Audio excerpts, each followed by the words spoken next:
سب سے اچھی زندگی وہ بسر کرتے ہیں جو اپنی ضرورت پوری کرنے کے لیے اللہ تعالیٰ کے سوا کسی اور پر بھروسہ نہیں کرتے۔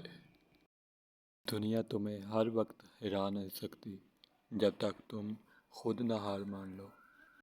اپنے آج کو بہتر کیجیے، اپنے آنے والے کل کی بہترین تیاری ہے۔ زبان سے اتنا ہی بولیں جتنا پھر کان سے سن سکو۔ لوگوں نے ساتھ نہ دیا تو دکھی مت ہونا، خواب تمہارے ہیں، کوششیں بھی تمہیں ہی کرنا پڑیں گی۔ تعلقات کو ٹھیک کرنے کی کوششیں نہ کریں بلکہ اپنی مالی حالت ٹھیک کریں تاکہ تعلق خود بخود ٹھیک ہو جائیں گے۔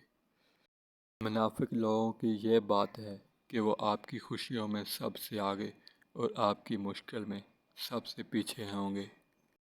رشتوں کو سنبھالنے کے لیے جھکنا پڑے تو جھک جائیں، لیکن ہر بار آپ ہی کو جھکنا پڑے تو رک جائیں۔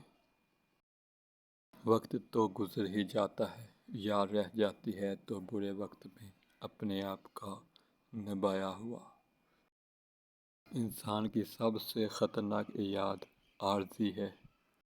زندگی میں خود کو کبھی کسی کا عادی نہ بنائیں، کیونکہ انسان پر خود غرض ہے۔ جب آپ کو پسند کرتا ہے تو آپ کی برائی بھول جاتا ہے، جب آپ سے نفرت کرتا ہے تو آپ کی اچھائی بھول جاتا ہے۔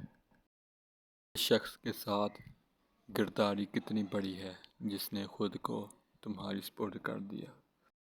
موسم بھی اپنے وقت پہ بدلتا ہے، لوگ کیوں بے وقت بدل جاتے ہیں۔ تکبر سے اپنا سر بلند نہ کرو، کیونکہ جیتنے والا بھی گولڈ میڈل اپنا سر جھکا کر ہی حاصل کرتا ہے۔ مایوس وہ ہوتے ہیں جو اللہ پر یقین نہیں رکھتے، اور محروم وہ ہوتے ہیں جو اللہ کی نعمتوں کا شکر ادا نہیں کرتے۔ دنیا والوں پر اپنا دکھ ظاہر مت کرو، کیونکہ وہ وہاں چوٹ ضرور مارتے ہیں جہاں پہلے سے زخم ہو۔ کبھی نا امید مت ہونا، اللہ اپنے بندوں کو مصیبت سے لیکن ہر مشکل کے ساتھ اس کا حل بھی ہے۔ دنیا والوں پر اپنا دکھ ظاہر مت کرو، کیونکہ وہ وہاں چوٹ ضرور مارتے ہیں جہاں پہلے سے زخم ہو۔